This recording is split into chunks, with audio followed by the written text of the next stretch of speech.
ሰላም ጤና ይስጥልን ክቡራትና ክቡራን የፍቅር ይልቃል ዩቲዩብ ገጽ ተከታታዮች እንደምን ከረማችሁ። ሳምንቱ ትልልቅ ስፖርታዊ ሁነቶችን የምንመለከትበት ከአህጉራችን እስከ ተለያዩ የዓለም ክፍሎች በጣም ወሳኝ የሚባሉ ጨዋታዎች የሚከናወኑበት ነው።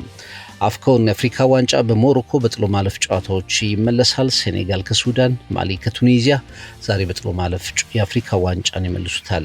አስተናጋጇ ሞሮኮ ከታንዛኒያ፣ ደቡብ አፍሪካ ከካሜሩን ነገ በጥሎ ማለፍ የሚከናወኑ ጨዋታዎች ናቸው። በአፍሪካ ዋንጫ በአጠቃላይ በምድብ ሂደቶች ውስጥ ምን ታዘባችሁ? የዘንድሮ አፍሪካ ዋንጫ በምን መልኩ የተለየ ነው? የጠበቃችኋቸው ቡድኖች፣ የጠበቃችኋቸው ኮከቦች የተደረሱ በጥሎ ማለፉ ላይስ ምን እናስባለን የሚለውን እንደዚሁ የምንመለከት ይሆናል። ትልቁ ጉዳይ የፕሪሚየር ሊግ ጉዳያችን እንደዚሁ ይመለሳል። የእንግሊዝ ፕሪሚየር ሊግ በተለይ በሳምንቱ አጋማሽ በፌስቲቭ ፔሪየድ ጨዋታዎች መድፈኞቹ እጅግ ድንቅ ሳምንትን አሳልፈዋል። በጣም ድንቅ በነበረ የሁለተኛ አጋማሽ ጨዋታ ኤሚሬትስ ላይ አስቶን ቪላን 4-1 ካሸነፉ በኋላ በአዲስ ዓመት ሌላ መልካም ዜና ሰሙ። በስታዲየም ኦፍ ላይት ማንቸስተር ሲቲ ከሰንደርላንድ 0-2 መለያየታቸውን ተከትሎ የመድፈኞቹ መሪነት ከ2 ወደ 4 ከፍ ብሏል። የመተንፈሻ ስፔስ አግኝተዋል። ከ2003-2004 በኋላ ከኢንቨንሲብልስ በኋላ አርሰናል ምናልባትም ከ23 ዓመት በኋላ ትልቅ የዋንጫ ጥያቄ የሚመልስበት ዓመት እንዲሆን የበለጠ ተስፋ እንዲደረግ ያደረገ የፌስቲቭ ፔሪየድ ጨዋታዎች ነበሩ። ዛሬ ወደ ቪታሊቲ ስታዲየም ያቀናሉ። አምና በሁለቱም ጨዋታዎች መድፈኞቹ የተሸነፉበት መርሃ ግብር እንደሆነ ይታወቃል። በቪታሊቲም በኤሚሬትስም በበርንማውስ መሸነፋቸው ይታወሳል። ሚካኤል አርቴታም አንዶኒ ኢራኦላ ለሁለቱ ቡድኖች ያላቸውን አክብሮት እርስ በርስ ተገላልጸዋል። ይህን ጨዋታ እንመለከተዋለን። ከበርንማውዝና አርሰናል ጨዋታ አስቀድሞ አስቶን ቪላ ከኖቲንግሃም፣ ብራይተን ከበርንሊ፣ ወልቭስ ከዌስትሃም ጨዋታቸውን ያከናውናሉ። በቀጠለው የቼልሲ ሰጣ ገባ ኤንዞ ማሬስካ የተሰናበቱበት ቼልሲ ወደ ኋላ ሲታይ ከቶድ ቦይሊ ፕሮጀክቶች ጋር በተያዘ ብዙ ነገሮች እየተመዘዙበት ይገኛሉ። አዲሱ የቼልሲ አሰልጣኝስ ማን ይሆናል የሚለው ጥያቄም እንደዚሁ ከፍ ብሎ መነጋገሪያ ሆኗል። ማንቸስተር ዩናይትድ እንደዚሁ ወጣ ገባ እንዲሁም ደግሞ ነገሮችን አስተካከለ ሲባል ወደ ኋላ በብዙ ርቀት የሚመለስ ቡድን የሆነው ማንቸስተር ዩናይትድ ወደ ኤላንድ ሮድ ሊድስ ዩናይትድ ያቀናል። ነገ የሚደረግ ጨዋታ ነው 9:30 ላይ። ከዚህ ጨዋታ ጋር በተያዘ በተለይ ከፎርሜሽን ጋር በተያዘ የቡድኑ አሰልጣኝ ሩበን አሞሪም የተናገሩትም ነገር እንደዚሁ አነጋጋሪነቱ ቀጥሏል። ሊቨርፑል ሌላኛው ቡድን ነው። ዘንድሮ የአምናው ሻምፒዮን ሊቨርፑል በተሳካ ሁኔታ መመለስ አልቻለም። በወጥነት በሚጠበቅበት ደረጃ በተፎካካሪነት ከፍ ብሎ መምጣት ከብዶታል። ባለፈው በሜዳው እንደዚህ ከሊድስ ጋር ለሁለተኛ ጊዜ በአንድ ወር ውስጥ አቻ መለያየቱ ይታወቃል። አሁን ወደ ክራቨን ኮቴጅ ያቀናል። ነገ 12 ሰዓት ትልቁ ጨዋታ ማንቸስተር ሲቲ ከቼልሲ ኢታር ላይ የሚደረግ ጨዋታ ነው። ቼልሲ በኬርቴከር አሰልጣኝ ፔፕ ጓርዲዮላ ደግሞ ከሰንደርላንዱ የአቻ ውጤት በኋላ ብዙ ነገሮች ተከትለውት የሚከናወን ጨዋታ ነው። በእነዚህ ጉዳዮች ላይ ቆይታ እናደርጋለን። አስቀድመን አርሰናልን እንመለከታለን። እንግዲህ ሚካኤል አርቴታ አርሰናል በሳምንቱ ትልቅ ትርፋማ ከሆኑ ክለቦች መካከል አንዱ ነው። በፌስቲቭ ፔሪየድ ከአዲስ ዓመት አስቀድሞ አስቶን ቪላን 4-1 በሜዳቸው የረመረሙት መድፈኞቹ እንደገና የሲቲን ነጥብ መጣል ተከትሎ አዲሱን ዓመት በመሪነት በጥሩ ምቾት ማለፍ ችለዋል። በአለፉት 23 ዓመታት 5 ጊዜ የፕሪሚየር ሊጉ ሲዝን በአዲሱን ዓመት በመሪነት ተሸጋግረዋል። በአምስቱም ግን ዋንጫውን ማንሳት ሳይችሉ ቀርተዋል። ሚካኤል አርቴታ አሁን ይህንን መስበር አለብን፣ ይህንን ማለፍ አለብን የሚል አስተያየቱን እየሰጠ ተመልክተናል። 4 ነጥብ ልዩነት ከማንቸስተር ሲቲ ከፍ ብለው ተቀምጠዋል። የ2025-26 የፕሪሚየር ሊግ ሻምፒዮን ለመሆን መድፈኞቹ እንደገና ትልቁን ጠንካራ ግምት እንዲያገኙ የሆኑበትን ሳምንት አሳልፈዋል። በጣም ጠንካራ መከላከላቸው አሁንም ለዋንጫ ያደርሳቸዋል ተብሎ ይታሰባል። እስካሁን በተደረጉት 19 የሊግ ጨዋታዎች አርሰናል 12 ጎሎችን ብቻ ነው ያስተናገደው። 2 ጊዜ ብቻ ነው የተሸነፈው። 3 አቻዎች ብቻ ነው ያሉት። ይሄ ምን ያህል ዘንድሮ መረር ብሎ የመጣ አርሰናል እንደሆነ መረዳት እንችላለን። የቡድኑን ታሪክ ስንመለከት ቡድኑ አሁን በተጫዋቾች ጉዳት ደረጃ ስንመለከት በጣም በርካታ ተጫዋቾች ጉዳት ላይ ነበሩ። ያልተጎዱ ተጫዋቾች በአርሰናል የሉም እስኪባል ድረስ ሁሉም ተራ በተራ የተጫዋቾች ጉዳት ከፍተኛ ችግር ውስጥ ከቶታል። ግን ይሄ ሰፊ የተጫዋቾች ጉዳት አርሰናልን እስካሁን በነጥብ በውጤት በጥንካሬ ወደኋላ አልጎተተውም። በሁሉም ውድድሮች በጣም ጠንካራ ነበር ማለት ይቻላል። 4-1 አስቶን ቪላን ባሸነፉበት ጨዋታ ቡድኑ ወሳኝ ሞተር ዴክላን ራይስ አልነበረም። ነገር ግን በጋብሪኤል ማጋሪሽ፣ ማርቲን ዙቢሜንዲ፣ ሊያንድሮ ትሮሳርድ እና ጋብሪኤል ጄሱስ ጎሎች 4-1 አሸንፈው በወጡበት ጨዋታ አርሰናል ዴክላን ራይስንም እንደዚሁ የሸፈነ ቡድን ሆኖ ተመልክተነዋል። ጋብሪኤል ማጋሊሽ እንደ ሳሊባ ሳይኖሩ መከላከል መስመሩን ሸፍኖ ተመልክተናል። እንደ ኦዴጋርድ እንዲሁም ደግሞ ትሮሳርድን ጨምሮ በጣም በርካታ የፊት መስመር ተጫዋቾቹ ካይ ሃቨርትዝ፣ ጋብሪኤል ጄሱስ እያልን ሁሉም በሚባል ደረጃ በተጎዱበት ሰዓትም አዲሱን ናኑ ማዱኬንም ጨምሮ በተጎዱበት ሰዓትም ተራ በተራ ነገሮችን እየሸፈነ እዚህ ደርሷል። በአውሮፓ ቻምፒየንስ ሊግ 6ቱንም ጨዋታዎች አሸንፏል። ፐርፌክት ስታርት ብቸኛው ክለብ እንደሆነ ይታወቃል። የቻምፒየንስ ሊጉ መሪ ነው። በሁለቱም ሌሎች ውድድሮች ላይም አለ። በካራባኦ ካፕ እስከ ግማሽ ፍጻሜ ተጉዟል። ከቼልሲ ጋር ጨዋታ ያከናውናል። የካራባኦ ካፕ ግማሽ ፍጻሜ ደርሰዋል መድፈኞቹ። የኤፍኤ ካፕ 3ኛ ዙር ላይ እንደዚሁ በፖርትስማውዝን በመግጠም ይጀምራሉ እና አርሰናሎች ቀድሞ የነበሩ ችግሮቻቸው ባይጠፉም እንደ ተጫዋቾች ጉዳት፣ ይሄ ጫና፣ የዲሴምበር የፌስቲቭ ፔሪየድ ጫናዎች በርከት ብለው ቢመጡባቸውም ግን የዘንድሮ ቡድን ሁሉንም ቻሌንጆች እየመለሰ በጥሩ ሁኔታ ላይ እንደሚገኝ መረዳት ይቻላል። 2022-23 አርሰናል ማንቸስተር ሲቲን በ7 ነጥቦች ይመራ ነበር። በዚህ ወቅት ላይ በመጨረሻ እንግዲህ 5 ነጥቦችን ወደኋላ ቀርቶ ለማንቸስተር ሲቲ ዋንጫውን ማስረከቡን እናስታውሳለን። በዚህ በተመሳሳይ ወቅት ላይ አሁንም ማንቸስተር ሲቲ ከአርሰናል እውነተኛው ትንቅንቅ የሆነ ይመስላል። 4 ነጥቦች አሉ። አሁን በራሳቸው ጣፈንታ ላይ ይገኛል። ለአርሰናል ሁሉም ነገር በእጃቸው የሚገኝ ይመስላል። እንግዲህ ይህንን መሪነት እስከ መጨረሻው ይዘልቁበታል፣ ይሄዱበታል የሚለው ትልቁ ጥያቄ ይሆናል። ቀጣዩ መርሃ ግብር በቪታሊቲ አርሰናል ከበርንማውዝ የሚያከናውነው ጨዋታ ነው። ማንቸስተር ሲቲ ቼልሲን ከመግጠሙ በፊት አርሰናል ይህንን ጨዋታ ካሸነፈ የነጥብ ልዩነቱን 7 አድርሶ እንደገና ወደ ማንቸስተር ሲቲ ኳሱን መወርወር የሚችልበት እድል አለው ማለት ነው። ሚኬል አርቴታን ተከትሎ ነው ሌትስ ብሬክ ኢት የነበረውን ጫና በተሻለ ሁኔታ እንለፈው የሚለውን ነገር እያነሳ ይመስለኛል።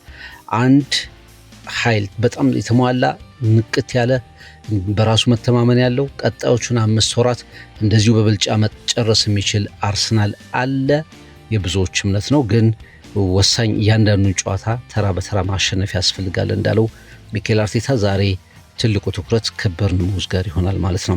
አርሰናል የቀደም ሲል እንዳስቀመጥ ነው ወደዚህ ጨዋታ የሚመጣው የፕሪሚየር ሊጉ መሪ ሆኖ ነው። በጣም በከፍተኛ መነቃቃት ላይ ሆኖ ነው። በተለይ ከአስቶን ቪላው ጨዋታ በፊት በነበሩት 5 ጨዋታዎች ላይ የነበሩ ጥያቄዎችን፣ የመጨረሻ ደቂቃ ጭንቀቶች፣ ኦን ጎሎች ካልሆኑ በስተቀር ሌሎች እድሎችን ያለመጠቀም፣ በመጨረሻ 1 ጎል ብቻ አግብቶ ያንን ለመከላከል መታገል፣ እነዛን የመሳሰሉ ጥያቄዎችን አጥፍቶ ነው ወደ ቪታሊቲ ስታዲየም የሚያቀነው።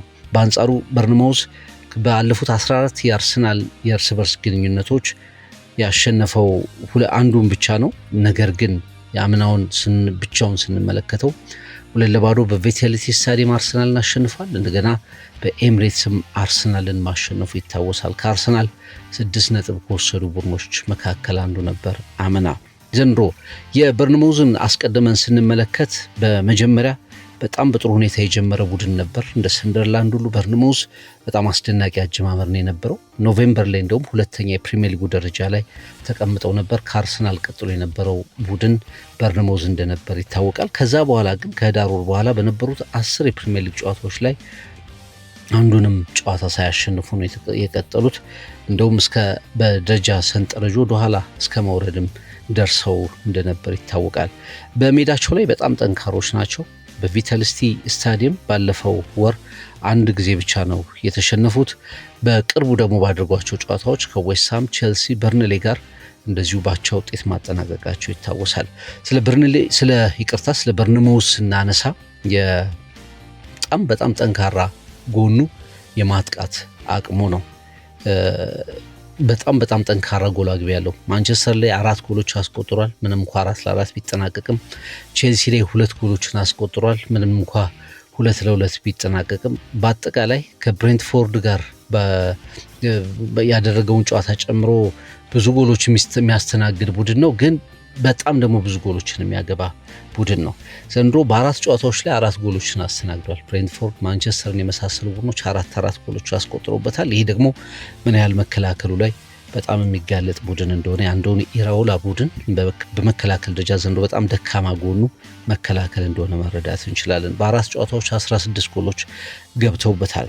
የጠንካራ ጥንካሬው እንደ አንቶኒ ሴሜንዮ፣ ክሉይቨርት እና ኢቫንልሰንን የመሳሰሉ ተጫዋቾችን የያዘው የማጥቃት መስመሩ ነው። እጅግ ድንቅ የማጥቃት እንቅስቃሴ ያለው አንቶኒ ሴሜንዮ እንግዲህ የተጫዋች ብዙ በክለቡ አይቆይም።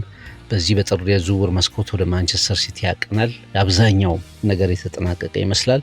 እሱን ጨምሮ የማጥቃት እንቅስቃሴው በጣም ጠንካራ ነውና የአርሰናል መከላከል የበርንማውዝን የማጥቃት እንቅስቃሴ ማቆም ከቻለ በርንማውዝ ላይ ግን የአርሰናል የማጥቃት እንቅስቃሴ ጎል ማስቆጠሩ ብዙ ይቸግራል ተብሎ አይታሰብም። ሚኬል አርቴታ አምና ያጋጠመንን ሽንፈት አንረሳውም በዚህ ቡድን ብሏል። ያ ብቻ ሳይሆን የበርንማውዝን ጎል አስቆጣሪነት ተጭኖ የመጫወት ኢንቴንሲቲውን የቡድኑን ያጫወት ኢንቴንሲቲን በጣም አድንቋል። በሁሉም አቅጣጫዎች ጎል ማስቆጠር የሚችሉ ናቸው ብሏል እና አንዶኒ ኢራኦላ ስፔናዊን አሰልጣኝ በአክብሮት እንደሚያነሳውም ገልጿል። አንዶኒ ኢራኦላ እንደዚሁ አርሰናልን እጅግ ድንቅ አቋም ድንቅ የጨዋታ ቁጥጥር ያለው ቡድን ብሏል። ዘንድሮ የሚያሳዩት ነገር ፈጽሞ የማይታመን ነውና ለአጥቂዎች ጥቂት እድል የሚሰጥ መከላከል ያለው ቡድን ሲል ገልጾታል እና ይሄ የሁለቱ ቡድኖች ፍጥጫ እንዴት ይጠናቀቃል የሚለው በደንብ የሚጠበቅ ጨዋታ ይሆናል። በተለይ በአርሰናል ደጋፊዎች በኩል በተለየ ሁኔታ የሚጠበቅ ጨዋታ ይሆናል። የዴክላን ራይስ ጉዳይ ሙሉ ለሙሉ 100% ነገሮች መግለጫ አልሰጡባቸውም፣ ግን የዛሬውም ጨዋታ ላይ ሪስክ ወስዶ ያሰልፈዋል ተብሎ አይጠበቅም። ሪካርዶ ካላፊዮሪ እንደዚሁ ማይኖር ተጫዋች ነው። ከዛ ውጭ እንደ ሉዊስ ኮክ እና ሪያን ክሪስቲ፣ ታይለር አዳምስ የመሳሰሉ ተጫዋቾች በበርንማውዝ በኩል የማይሰለፉ ይሆናል ማለት ነው። በርንማውዝ እንግዲህ በጣም አግሬሲቭ ከሚባሉ የፕሪሚየር ሊግ ቡድኖች መካከል አንዱ ነው። ምንም እንኳ እንደ ታይለር አዳምስ ያሉ ተጫዋቾች የኳስ መንጠቅ አቅማቸውን ቀንሰውት ጎርተውት ብንመለከትም በጣም በፍጥነት ሽግግር የሚያደርግ በፋስት ብሬክ የሚጫወት እና እነዛ ደግሞ ፋስት ብሬኮቹ ብዙ ጎል በማስገኘት ከፕሪሚየር ሊጉ ቀዳሚ ቡድኖች መካከል አንዱ እንዲሆን አድርጎታል። በጣም ከፈጣን ሽግግሮች 7 ጎሎችን አስቆጥሯል። ሴሜንዮ፣ ዴቪድ ብሩክስ፣ ማርከስ ታቨርኒር፣ ጀስቲን ክሉይቨርት እነዚህ ተጫዋቾች በጣም አደገኛ የማጥቃት እንቅስቃሴ ውስጥ ያሉ ተጫዋቾች ናቸው። በ4-2-3-1 ደጋግሞ የሚሰለፍ ቡድን ነው። ግን ትልቁ ክፍተቱ መከላከል እንደሆነ መናገር ይቻላል። በሜዳቸው 6 ጎል አስተናግዷል። ከሜዳ ውጭ ግን 29 ጎል በአጠቃላይ 35 ጎሎችን ያስተናገደ ቡድን ነው። ይሄ ቡድን ዛሬ ለአርሰናል ምን አይነት ስጋት የአምናው አይነት እንቅፋት መድፈኞቹ እንዳያጋጥማቸው ምን ይዘው ይመጣሉ የሚለው በተለየ ሁኔታ ይጠበቃል። አርሰናል ካለፉት 16 የፕሪሚየር ሊግ ጨዋታዎች አንዱን ብቻ ነው የተሸነፈው። ባለፉት 4 ጨዋታዎች 12 ነጥቦችን ወስዷል። የፌስቲቭ ፔሪድ ፊክስቸሮችን ከቪላ በኋላ ያሉትን 4 ጨዋታዎች በቀጥታ አሸንፈዋል። ኤቨርተን እንደ ብራይተን አይነት ቡድኖችን ራሱ አስቶን ቪላን ጨምሮ 4ቱን ጨዋታዎች በበላይነት አጠናቋል። ባለፉት 4 ጨዋታዎች በአንጻሩ በርንማውዝ አላሸነፈም፣ ግን የተሸነፈው ባለፉት 13 ጨዋታዎች 2ቱን ብቻ ነው። አቻ የበርንማውዝ ዋና መገለጫው ሆኖ ተመልክተናል። በ16 የፕሪሚየር ሊግ ጨዋታዎች 15 ጎሎችን አስቆጥሯል አርሰናሎች። ከበርንማውዝ ጋር በተያያዘ እንግዲህ እንደ አንቷን ሴሜንዮ አይነት ተጫዋቾችን የአርሰናል መከላከል ማቆም ከቻለ በአርሰናል በኩል ደግሞ የማጥቃት እንቅስቃሴው ላይ የአስቶን ቪላ ጨዋታ ላይ የተመለከትነው መነቃቃት በከፍተኛ ሁኔታ መምጣት ከቻለ ነገሮች ለአርሰናል ቀላል ሊሆኑ እንደሚችሉ መገመት ይቻላል። ክሪስ ካቫንጋ እኒህ ዳኛ የአርሰናል እና የበርንማውዝን ጨዋታ የሚመሩት ዳኛ ናቸው። ባለፈው ዓመት በርንማውዝ በሳሊባ በቀይ ካርድ የወጣበት አጋጣሚ እንደነበር ይታወሳል። አርሰናል ከበርንማውዝ በዚህ ስታዲየም የነበረው ጨዋታ ዊሊያም ሳሊባ በቀይ ካርድ ተባረረ። ክሪስቲያን ቴና ጀስቲን ክሉቨርት 2ቱን ጎሎች አስቆጥረው በርንማውዝ 2-0 ውጤት አሸነፈ። በ2023 በ2022 በነበሩ ጨዋታዎች ላይ ግን አርሰናል 4-0 3-0 ውጤቶች ላይ ነበር ማሸነፍ የቻለው። ከአምና በፊት የነበሩት መርሃ ግብሮች በሙሉ በአርሰናል የበላይነት ላይ የተጠናቀቁ ነበሩ ማለት ይቻላል። እንግዲህ መድፈኞቹ ላይ ያለው ትልቁ ጥያቄ አንደኛ ማንቸስተር ሲቲ ከቼልሲ፣ በእርግጥ ቼልሲ ካለበት ውጥንቅጥ አንጻር ለሲቲ ነገሮች ጥሩ ሊሆኑ ይችላሉ። ሜዳውም ላይ ምን የሚጫወተው የስታዲየሙ ፍላይት ቁጭት አለ። ግን ያም ሆኖ ቼልሲ ቀላል ተጋጣሚ አይሆንም እና አርሰናል ይህንን እድል ተጠቅሞ እንደ በርንማውዝ ያሉ ቡድኖችን አሸንፎ 7 ነጥቦች የመሪነቱን ሁኔታ አድርሶ ወደ ማንቸስተር ሲቲ መልሶ ጫናውን ለመወርወር የሚችልበት ትልቅ እድል አለ። ይህንን ይጠቀማሉ። የአስቶን ቪላው መነቃቃት ይቀጥላሉ የሚለው ትልቁ ጉዳይ ይሆናል። ሚኬል አርቴታ ያንን ረጅም ዘመን የቆየ በተከታታይ የሚመጣ አርሰናልን የሚጥል እርግማን እንስበረው፣ ሌትስ ብሬክ ኢት ብሏል። ይሰብሩታል፣ አብረን የምንመለከተው ይሆናል ማለት ነው።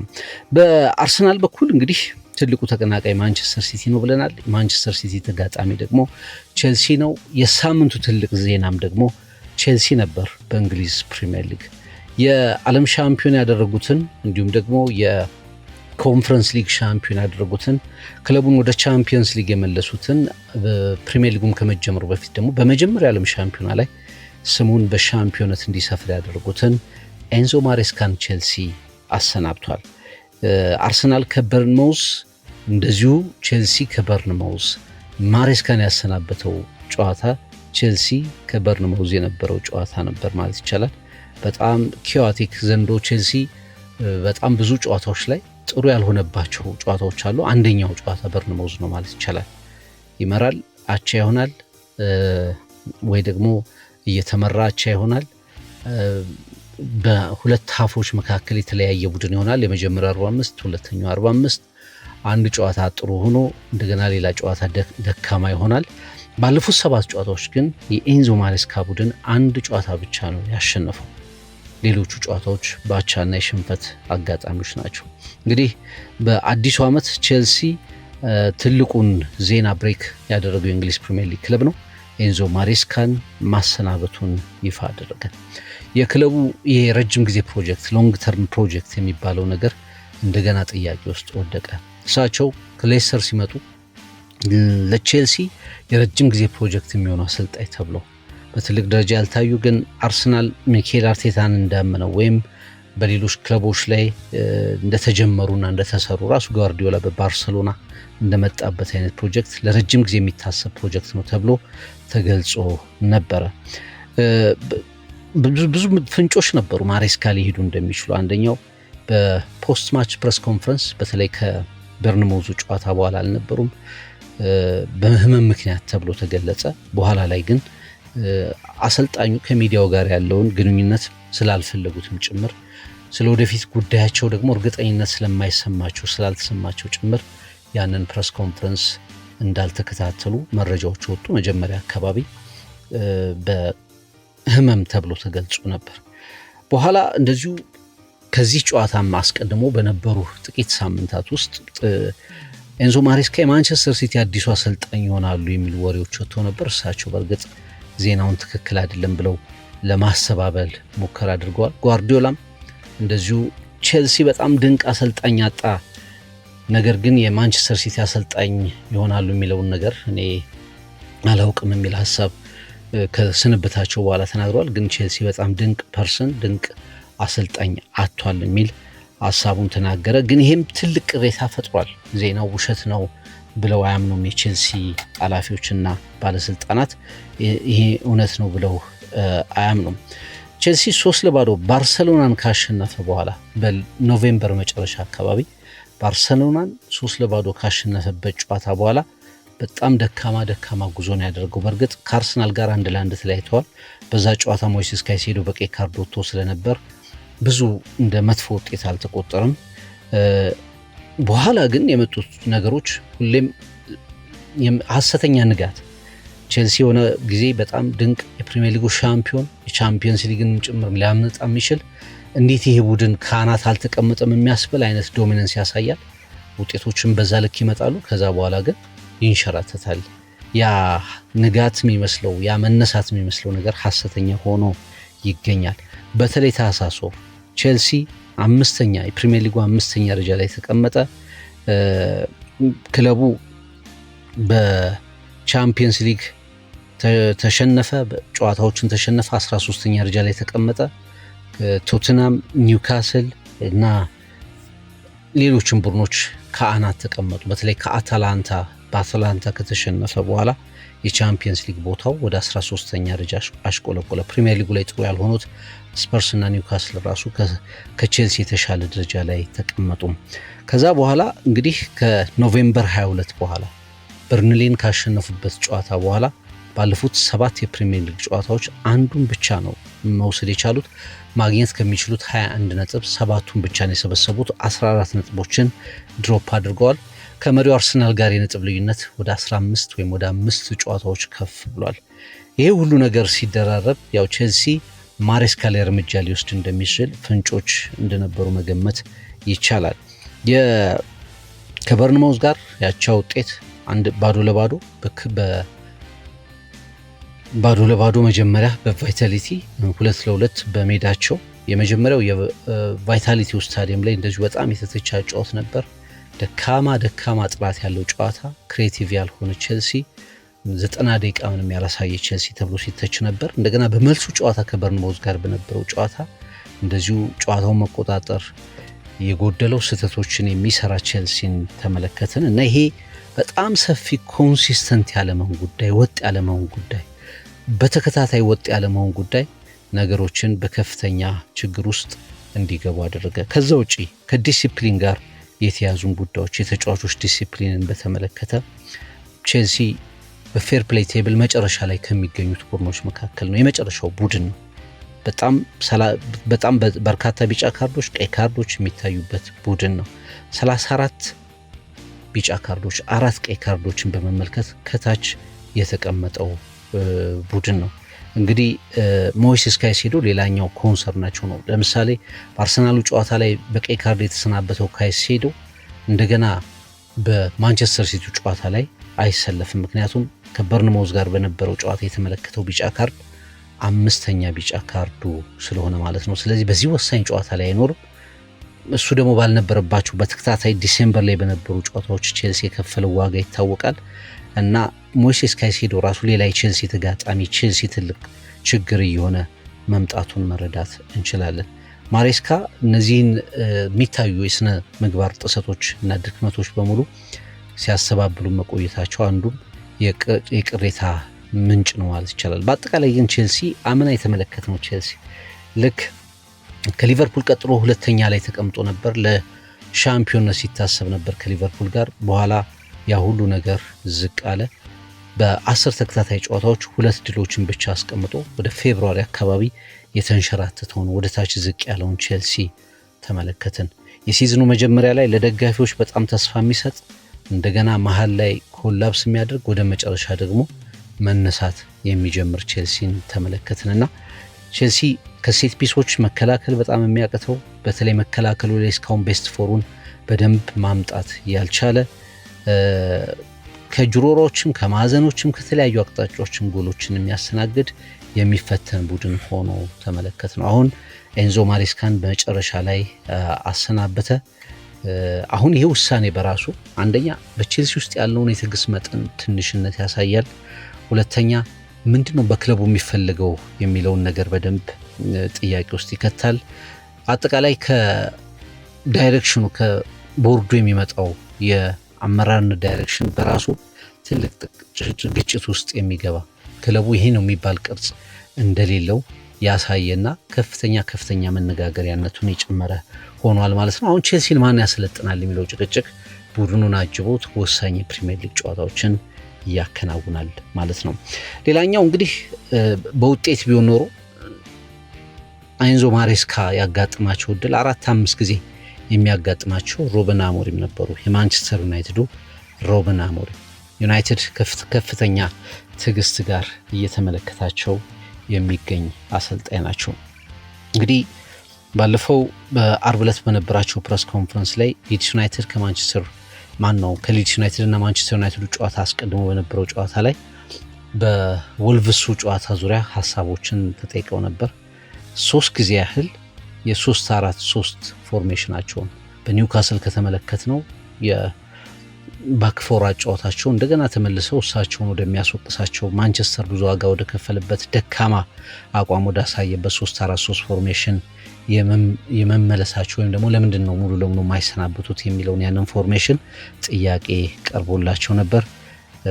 ሩበን አሞሪም በተደጋጋሚ በዚህ ጉዳይ ላይ ማውራት አልፈልግም፣ ስለዚህ በሊድሱ ጨዋታ ላይ ፎከስ ማድረግ እፈልጋለሁ የሚል ሀሳብ ነው ደጋግሞ ሲሰጡ የነበሩት። በዚህ ጉዳይ ላይ ማውራት አልፈልግም የሚል ሀሳባቸውን ነው ሲሰጡ የነበሩት። ሩበን አሞሪም ካሳፒያን ሲያሰለጥኑ ከነበረበት ጊዜ ጀምሮ በስፖርቲንግ ሊዝበን በኋላ ማንቸስተር ላይ ከመጡ ጊዜ ጀምሮ የ3-4-3 ሲስተማቸው ላይ የሙጥኝ ያሉ አሰልጣኝ ናቸው። ጳጳሱ የካቶሊኩ ጳጳስ ራሱ አያስቀይሩኝም እስከ ማለት የደረሰ ንግግር አድርገዋል። መጨረሻ ላይ ግን በደካማ ውጤቶች በተደጋጋሚ ከመጡ ተጫዋቾችም በአፍሪካ ዋንጫ በጉዳት ሳይኖሩ ከቀሩ በኋላ ዩናይትድን ከረጅም ጊዜ በኋላ በባክፎር አጫውተውት ተስፋ የሚያሳዩ ነገሮችን ተመለከትን። ወደ ወልቭሱ ጨዋታ ስንመጣ ግን ከተወሰነ ሰዓት በኋላ ወደ 3-4-3 አሰላለፋቸው ተቀየሩ። ወልቭስ ጎል አስቆጠረ። በፕሪሚየር ሊጉ በጣም ውራ በሆነው ምናልባትም በፕሪሚየር ሊጉ ታሪክ በጣም ወርስት ከሚባሉ ቡድኖች መካከል አንዱ ለመሆን እየተንደረደረ የሚገኘው ፕሪሚየር ሊጉ ከጀመረ 19 ሳምንት ውስጥ 2 ነጥብ እስከ 19ኛው ሳምንት ድረስ 2 ነጥብ ብቻ ይዞ መጥቶ ሶስተኛውን ከማንቸስተር ዩናይትድ የወሰደው ወልቭስ ሩበን አሞሪምና አጠቃላይ ቡድናቸው ላይ ትልቁ ጫና እንዲያርፍ አድርጎ ነበር ማለት ይቻላል። አሁን ስለዚህ ጉዳይ ማውራት አልፈልግም፣ በሊድስ ጨዋታ ላይ ትኩረት ማድረግ የምፈልገው የሚለውን ነገሮች መደጋገማቸው አሰልጣኙ ምናልባትም በዚህ የሚቀጥሉ ከሆነ ውጤቶች ነገሮች የማይስተካከሉ ከሆነ ኤንዞ ማሬስካ ላይ የተመለከትነው ነገር በመጨረሻ ማንቸስተር ከረጅም ትዕግስት በኋላ በመጨረሻ አንድ ነገር ሊያደርግ እንደሚችል ግምቶችን እንድንሰጥ የሚያደርጉ ሆነዋል። ደጋፊዎች መረዳት ይከብደናል የአሰልጣኙን አቋም ይላሉ። ዩናይትድ እስካሁን ሜዳ ላይ በወጥነት መምጣት አልቻለም። ዩናይትድን የጠቀመው ትልቁ ነገር እንደ ቼልሲ፣ ሊቨርፑል ከፊት ያሉ ቡድኖች ወይም ከኋላ የሚከተሉት ቡድኖች በሙሉ ነጥብ የሚጥሉ በጣም ደካማ ውጤቶችን ልክ እንደ ዩናይትድ ኢንኮንሲስተንት የሆኑ መሆናቸው ካልሆነ በስተቀር ማንቸስተር እድሉን መጠቀም የሚችልበት እድል ነበረው ብሎ ማስቀመጥ ይቻላል። ጋሪ ኔቭልን ጨምሮ በርካቶች በኒውካስሉ ጨዋታ ላይ የነበራቸውን ሰብስቲቱሽን ሲተቹ ነበር። በወልቭሱ ጨዋታ ላይም እንደዚሁ አሰልጣኙ በተለይ በጎል አስቆጣሪው ጀርኬዚ ላይ የወሰኑትን ውሳኔ ሲቃወሙ ነበር። አሁን ማንቸስተር ዩናይትድ እንግዲህ በአሰልጣኙ ግትርነት ዋጋ እየከፈለ እስከ መቼ ይቀጥላል በሚል ጥያቄ ጭምር ታጅቦ የፕሪሚየር ሊግ ጨዋታውን በኤላንድ ሮድ ከሊድስ ዩናይትድ ጋር ያከናውናል ማለት ነው። ነገ ከዩናይትድ ጨዋታ ውጭ እንግዲህ ቀደም ሲል እንዳነሳ ነው ማንቸስተር ሲቲ ከቼልሲ ምሽት 2:30 በኢታድ እንዲሁም በፉላም ሜዳ ክራቨን ኮቴጅ ሊቨርፑል ከፉላም 12 ሰዓት የሚያደርጉት ጨዋታ የዩናይትድ እና የሊድስ 9 ሰዓት ተኩል ጨዋታ ነገ በተለየ ሁኔታ ይጠበቃል። በአፍኮን እናጠናቅ። የአፍሪካ ዋንጫ እንደገና በጥሎ ማለፍ ይጀምራል። ብዙ አዳዲስ ነገሮችን ተመልክታችኋል ወይ? ብዙ የጠበቃችሁትን ነገሮች አይታችኋል ወይ? ስለ አፍሪካ ዋንጫ የተለያዩ አስተያየቶች እየሰጡ ይገኛሉ። እንግዲህ በአፍሪካ ቶፕ 12 የሚባሉት ቡድኖች ሁሉም አልፈዋል፣ ወደ ጥሎ ማለፉ መግባታቸውን አረጋግጠዋል። ይሄ እንግዲህ በምድብ ጨዋታዎች ላይ ያን ያህል የሚያስገርም ሾክ የሚያደርግ ስንብት አልተመለከትንም ማለት ነው። ቀድሞ የወደቀ ቡድን የለም። ከሁሉም ምድቦች 2 ቡድኖች 3ቱን ጨዋታዎች 9 ነጥቦች ይዘው አልፈዋል። አልጄሪያ እና ሱፐር ኢግልስ ናይጄሪያ 9 ነጥቦችን 3ቱንም ጨዋታዎች አሸንፈዋል። አልጄሪያ፣ ሞሮኮ፣ ግብፅ፣ ናይጄሪያ፣ ሴኔጋል፣ አይቮሪ ኮስት ከዚህ ቶፕ 12 ከምንላቸው ቡድኖች ምድባቸውን በመሪነት አጠናቀዋል። ሪያድ ማሬዝ 3 ጎሎችን አስቆጥሯል። ሞዛምቢክ በጣም ከረጅም ጊዜ በኋላ ከ17 ጨዋታዎች በኋላ ጋቦንን በማሸነፍ 16 ውስጥ ገብታለች። ያ ብቻ ደግሞ ከ17 ጨዋታ በኋላ ማሸነፍ ችላለች። የጋቦን ብሔራዊ ቡድን ፒየር ኤምሪክ ኦባሜያንግን ጨምሮ አጠቃላይ ኮቺንግ ስታፉ ሁሉም ተጫዋቾች በሀገሪቱ ስፖርት ባለስልጣናት የታገዱበት የተባረሩበት ቡድኑ የተበተነበት ውሳኔ አንደኛው ትልቁ የተመለከትነው ነገር ነበር ማለት ይቻላል። አንጎላም ሁላችሁም ወደ ሉዋንዳ ተመለሱና ቡድኑ ለምን እንዳላለፈ ታስረዳላችሁ ተብለዋል። ፕሬዝደንቶች፣ ፖለቲከኞች በአንዳንድ ብሔራዊ ቡድኖች ላይ መበሳጨታቸው ትልቅ ዜና ነበር። ከምስራቅ አፍሪካ ሱዳን፣ ታንዛኒያ ወደ ተከታዩ ዙር ማለፍ ችሏል። በተለይ የሱዳን የ1970 ሻምፒዮን ነች ሱዳን እንደሚታወቀው። ግን አሁን በተለይ ብሔራዊ ቡድኗ በእርስ በርስ ጦርነት በምትታመስ ሀገር ውስጥ እያሳየ ያለው ነገር ግን እየተደነቀላት መጥቷል።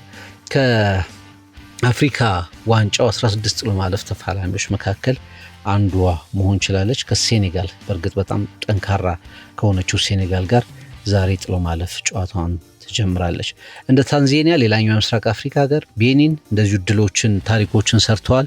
ታንዛኒያ ለመጀመሪያ ጊዜ ወደ ጥሎ ማለፍ ጨዋታዎች ተሸጋግራለች። 2 ነጥቦች ብቻ ብትሰበስብም ግን በግብ ክፍያ እና ብዙ ጎል በማስቆጠር የተሻለች ሆና እንደ አንጎላ እንደ ኮሞሮስ አይነት ቡድኖችን በልጣ 2 ነጥብ ብትይዝም ታንዛኒያ ወደ ጥሎ ማለፏን አረጋግጣለች። ከዛ ውጪ ጥቂት ነጥቦችን በመያዝ ከ2019 በኋላ ጥቂት ነጥቦችን በመያዝ ወደ 3ኛው ዙር በመሸጋገር ታንዛኒያ ቀዳሚው ሀገር ሆናለች። እንግዲህ ከቱኒዚያ ጋር ነው ከሞሮኮ ጋር ነው የታንዛኒያ ጨዋታ። በጣም ከባድ ለሞሮኮ እንደውም እንደ ሎተሪ የተቆጠረ የእርስ በርስ መርሃ ግብር ነው ብለን ማስቀመጥ እንችላለን። እንደዚሁም ቤኒን ለመጀመሪያ ጊዜ በጥሩ ፕሮግረስ ውስጥ ተመልክተናታል። ቤኒን ከግብፅ ወሳኝ ጨዋታ ይጠብቃታል። ሁለቱም ቡድኖች ከታች ጥቂት ነጥብ ይዘው ማለፋቸው አንዱ ከባዱ ነገር ላይ የሚወጡት አንበሶች እንዲጠብቋቸው ያደርጋል። ግብፅና ሴኔጋል ግብፅና ሞሮኮ ቤኒንና ታንዛኒያን ይጠብቃሉ ማለት ነው። መሐመድ ሳላህ እንግዲህ ሌላኛው በጣም ትኩረት የነበረበት ጨዋታ ነው። ከፕሪሚየር ሊጉ ከሊቨርፑል ጋር በነበረ ሰጣ ገባ ወደ አፍኮን ካለፈ በኋላ 2 ጊዜ ጎሎችን አስቆጥሯል። እስካሁን መሐመድ ሳላህ ትልቁ ጥሩ የአፍሪካ ዋንጫ ባሳለፈበት ቆይታ ያስቆጠረው ጎል 2 ነው። አሁን ያንን የሚገዳደር ጎል አስቆጥሯል። ስለዚህ በቀሪ ጨዋታዎች ጎሎችን ካስቆጠረ በአንድ የአፍሪካ ዋንጫ ላይ ያስቆጠረውን ሪከርድ ማሻሻል ይችላል ማለት ነው። በ91ኛው ደቂቃ ላይ ግብፅ ዚምባብዌን ያሸነፈችበትን ጎል አስቆጥሯል። ደቡብ አፍሪካን እንደዚሁ 1-0 ሲያሸንፉ በፓኔንካ በፔናልቲ 1 ጎል አስቆጥሯል። 2 ጎሎች አሉት ማለት ነው። ሳላህ እና ኦማር ማርሙሽ ከአንጎላ ጋር በነበረው ጨዋታ ግን ሳይሰለፉ ቀርቷል። አሁን በጥሎ ማለፉ ጨዋታ ይመለሳሉ። ከቤኒን ጋር በሚኖረው ጨዋታ ይመለሳሉ ማለት ነው። ስለዚህ የአፍሪካ ዋንጫ ትልልቅ የምንላቸው ኮከቦች በጣም ጥሩ ጊዜን እያሳለፉ ነው። አማድ ዲያሎ፣ ሳላህ፣ ራሂል ማህሬዝ እንደ ሳዲዮ ማኔ አይነት ተጫዋቾች በጣም ጥሩ ጊዜን እያሳለፉ ነው ማለት ይቻላል። አሽራፍ ሀኪሚ ብዙ ተጠብቆ የአፍሪካ ኮከብ የባለንዶር አሸናፊው አሽራፍ ሀኪሚ እንግዲህ በመጨረሻ የአፍሪካ የኮከብነት ተሸላሚው ማለት ነው የባለንዶር ተወዳዳሪው የአፍሪካ የዓመቱ ምርጥ ተጫዋች አሽራፍ ሀኪሚ እንደዚሁ ከዛምቢያ ጋር በነበረው ጨዋታ ለተወሰኑ ደቂቃዎች ተመልሶ እንዲጫወት ተደርጓል። ይህም ትልቁ የአፍሪካ ዋንጫ ክስተት ነበር። ከ2 ወራት በኋላ የመጀመሪያ ጨዋታውን አከናውኗል። ዋሊድ ራግረጉይ እንግዲህ ሬዲ ነው ብሏል። በቀጣይ ጥሎ ማለፍ ጨዋታዎች ላይ ሀኪሚን በተለያዩ ሚናዎች ልንመለከተው እንደምንችል ማሰብ ይቻላል። ከዚህ ጋር አያይዘን የሞሮኮ ብሔራዊ ቡድን የኤልካቢ ጉዳይ በጣም ምርጡ መነጋገሪያ ነበር። 3 ጎሎች ካስቆጠሩት ኮከቦች መካከል አንዱ ነው። 2ቱ ጎሎች በአስደናቂ ፎርቤች በመቀስ ምት የተቆጠሩ ጎሎች ናቸው። በተመሳሳይ ቦታ በተመሳሳይ ጊዜ ላይ ጨዋታ ክፍለ ጊዜ ላይ የተቆጠሩ አጋጣሚዎች ናቸው። ሞሮኮን መሪ ካደረጉ ኮከቦች መካከል አንዱ ነው። የሞሮኮ ብሔራዊ ቡድን በሁለተኛው ጨዋታ በተለይ ከማሊ ጋር በነበረው ጨዋታ አቻ ከወጣ በኋላ ጥሩ አልነበረም ተብሎ ሲተች ነበር። በኋላ በመጨረሻው ጨዋታ ግን በጣም ድንቅ አቋም አሳይቶ በመሪነት ምድቡ ማጠናቀቁን እንመለከታለን። ዘንድሮ ብዙ ዳርክ ሆርሶች ወይም ደግሞ ያልተጠበቁ ቡድኖች፣ ረጅም ጉዞ ሊጓዙ የሚችሉ ቡድኖች፣ ጠንካራ ቡድኖች አልተመለከትንም። ግን ያ ቡድን ዲሞክራቲክ ሪፐብሊክ ኮንጎ ይመስለኛል ከሴኔጋል ጋር 1-1 ከአምና ሻምፒዮኖች አምና ከነበረው የኮትዲቫር በፊት በካሜሩን በነበረው ውድድር ሻምፒዮን ነው የሴኔጋል ብሔራዊ ቡድን ነው። ከኮንጎ ጋር 1-1 ነው የተለያዩት። ኮንጎ አሁን ከአልጄሪያ ጋር በላስት 16 ውስጥ ይገናኛል። ምናልባት በጣም ያልታሰበ ውጤት ሊያስመዘገብ የሚችለው። ለዓለም ዋንጫም ለማለፍ የ90 ደቂቃ ጨዋታ የሚቀረው ቡድን ነው። ናይጄሪያ፣ ካሜሮን የነበሩበት የመጨረሻው ነጥሎ ማለፍ አሸንፎ ኮንጎ አፍሪካ ከዓለም ጋር ተወዳድራ ያላትን አንድ ብቸኛ ደረጃ ለመጠቀም የተወከለው ቡድን ነው። አሁን በአፍሪካ ዋንጫው ላይ ከአልጄሪያ ጋር በላስት 16 ይገናኛል። ያልተጠበቀ ውጤት ሊመዘገብ ይችላል ተብሎ ይታሰባል። ጠብቀ ነው በደንብ ያላየነው ቡድን የሳሚ ትሬቤልሲው ቱኒዚያ ነው። ቱኒዚያ እንግዲህ በተከታታይ የአፍሪካ ዋንጫ ካለ ቱኒዚያ ያለች፣ የዓለም ዋንጫ ካለ ብራዚል ያለ እንደምንለው የአፍሪካ ዋንጫ ካለ ቱኒዚያ ያለች። ግን የዘንድሮ ቡድኗ በጣም ወጥነት የሚጎለው ብሔራዊ ቡድን ነው ተብሎ ይታሰባል። እንደ ብሪያን ቤሞ የአይነት ተጫዋቾችን የያዘው የካሜሮን ብሔራዊ ቡድንም እንደዚሁ በወጥነት እንዲመጣ ይጠበቃል። ግን ጠንካራ ከሚባሉት ብሔራዊ ቡድኖች መካከል አንዱ ነው። ማሊ በቶም ሴንትፊት በቅድሞ ኢትዮጵያ ብሔራዊ ቡድን አጠቃላይ 12 ቡድኖችን ባሰለጠኑት ቶም ሴንትፊት የሚመራው ማሊ እስካሁን አልተሸነፈም። ባለፉት 21 ወራትም ያልተሸነፈ ብሔራዊ ቡድን ነው። እንደዚሁ እንደ ዳርክ ሆርስ የሚጠበቅ ብሔራዊ ቡድን ነው ብለን ማሰብ እንችላለን። በአፍሪካ ዋንጫው እንግዲህ አንዱ ትልቁ ነገሩ ፈታኝ ነገሩ የአየር ንብረቱ ነው። በጣም ቀዝቃዛው የአፍሪካ ዋንጫ በአየር ንብረትም ጭምር እንዲሁም ደግሞ ደጋፊዎች ሜዳ ገብተው የሚመለከቱት የአፍሪካ ዋንጫ በመሆን ደረጃ ቅዝቃዜ በጣም የታየበት ተብሏል። በአየር ንብረቱ በተለይ ደግሞ the wettest half-cone ever ተብሎ እየተገለጸ ይገኛል። በጣም ከባድ ዝናብ ይዘንባል። ሜዳዎች ላይ ያንን መመልከት እንችላለን። አሰልጣኞች፣ ተጫዋቾች እጅግ ረጃጅምና ወፈፍራም ጃኬቶችን ለብሰው እየተመለከትናቸው እንገኛለን። አሁን ቶፕ የሚባሉት የላስት 16 ማቾች በሚደረጉበት ጨዋታዎች በአራቱም ቀናት ላይ ከባድ ዝናብ እንደሚጥል አሁን መረጃዎች፣ የሜትሮሎጂ መረጃዎች ይጠቁማሉ።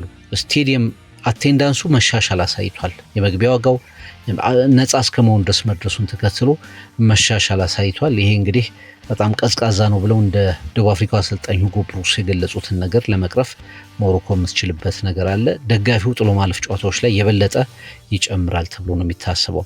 የኢንፍራስትራክቸር ኳሊቲ፣ የስታዲየሞች ጥራት፣ አጠቃላይ የሆቴል የትራንስፖርት ነገር በተመለከተ ግን ሞሮኮ እንከን የለሽ የሚባል የአፍሪካ ዋንጫን እያስተናገደች ትገኛለች። ከ2030 ላይ ከፊፋ የዓለም ዋንጫ ጋር ስፔንና ፖርቹጋል ጋር በመሆን 2030ውን የአፍሪካ ዋንጫ የዓለም ዋንጫን የምታስተናግድ ሀገር እንደሆነችም ይታወቃል እና ከዚህ አንጻርም የአፍሪካ ዋንጫውን መለኪያ እያደረገች ትገኛለች። አፍኮን ዛሬ ይመለሳል። ሴኔጋል ከሱዳን፣ ማሊ ከቱኒዚያ፣ ነገ ደግሞ ሞሮኮ ከታንዛኒያ፣ ደቡብ አፍሪካ ከካሜሮን የሚያደርጓቸው ጨዋታዎች ጥሎ ማለፉን ይጀምሯቸዋል። መልካም የጨዋታ ቀን፣ መልካም የውጤት ቀን ለምትደግፏቸው ቡድኖችን ከፍቅር ቃል ዩቲዩብ ገጽ የዛሬ ዝግጅታችን በዚሁ ተጠናቀቀ። መልካም ጊዜ